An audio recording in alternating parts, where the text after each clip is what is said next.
We are here at the Racing Electronics Display, PRI in Indianapolis, Indiana. Steve Post from Motor Racing Network, joined by Fast Jack Beckman. Hey, man, how are you? I don't have to call you Mr. Post, right? You don't have to call me Mr. Post. You don't have to call me Mr. Post, absolutely. You are the senior driver as far as experience and tenure at John Force Racing.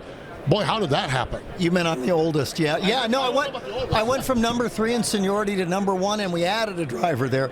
It's been an interesting and quick off season. We knew Brittany was going to step out of the car and start a family. Weren't expecting the news with Austin Prock, and having Alexis DeJoria come over here is awesome. Yeah. I've known Alexis since I signed her first competition license at the Frank Hawley Drag Racing School. Wow. We go way, way back.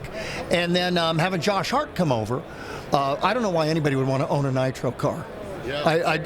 And the man's been successful at everything he's touched. It'll allow him to focus more on driving and let John manage the business end of racing here. And then filling that Cornwell Chevy, having Jordan come over. You want to talk about a young man that just had his dreams come true.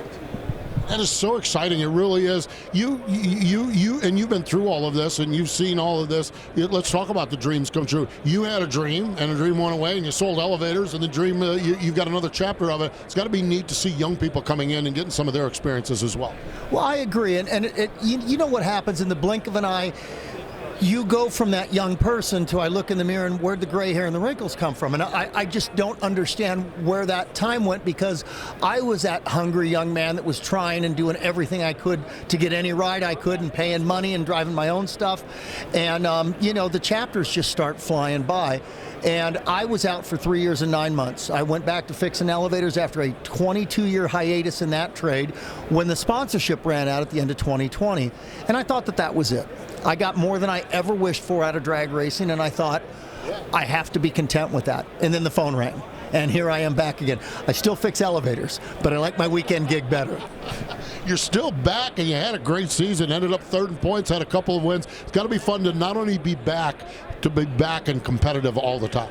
That's exactly right, Steve. There was a couple offers during that time that I was off, and it's not that you get jaded, unless you want to say you get jaded. You get used to expecting to win. When I drove for Don Schumacher, we had everything to go out there and contend for championships and win races. So when some of those offers came in, I'm like, I wasn't that 25-year-old kid that would have given my left arm to drive a piece of crap, right? It was now that the situation needed to be right, and I needed it to be a paying situation, right? I got 2 kids. And when the opportunity came up to drive for John Force, there was no question on what the answer was going to be. And I thought it was just going to be an 8-race fill-in deal, and we won 2 of those. And like one of my friends in the elevator trade said, he said, most of us don't ever get our dreams. He said, you've now got yours twice. And then I guess the third time would be being offered the opportunity to continue to drive for the entire season and contend for championships. Oh man, it's so exciting! It really, truly is, and that's what. And now you look at the next chapter with all of the new blood, the new energy coming in. I could just sense, I could feel your excitement for all of it. Yeah, I think all of us tend to think that the good times were a generation before, and that things are going to end. And NHR is celebrating 75 years. I don't think 25 years ago people thought this is going to go 50 more years and wait to see how big it gets. So there is a next generation, and then there's another generation after that. So it's just wonderful to be a part of it. One of the things that's mind-blowing, Steve, is again, I think I'm still 26. You get these young adults that come to the ropes. They're 22, 23 years old, and they got a picture of me with them when they're 5 or 6 years old, and you realize time really does fly. Oh my God! Yeah, that's it. You can still go out and get down the drag strip as quick as any of them, right? That car doesn't know how old that foot is stepping on the throttle. There we go. Awesome. We have got a mystery question we're going to do before we get you out of here. So reach in and pick your poison. They haven't been that bad. They haven't been that bad. So all right, there we go. Set that down there. I thought it was the winning lotto. Okay. What is a hobby of yours outside of racing? I love to surf. I'm no good at it. You love to surf. I love it. And I just don't get an opportunity very much anymore, because surfing, you don't reserve waves. You take them when you can get them, and my work schedule's been pretty hectic. I like working out. Other than that, I'm fixing elevators and driving race cars. And driving race cars is an avocation and a vocation.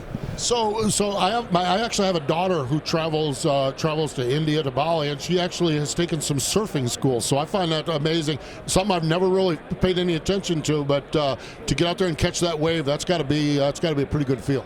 Yeah, because when life gets hectic, you get away from shore, right? And everybody does their own thing. Like they're not a contest guy. I mean, hell, I think sometimes if somebody was standing on shore, they'd say, "Look at that poor guy out there that thinks he can surf." But once in a while, you catch one of those waves, and you're like, "That felt awesome." It's good for the soul. Yes, it is. Good for the soul. Good catching up with you. Good talking with you, Jack. Pleasure. Can't wait to see what you guys have on the track this year. I hope we get to do this again next year. Thanks, Steve. Absolutely. We'll talk about all the wins and all the accomplishments. That is Jack Beckman.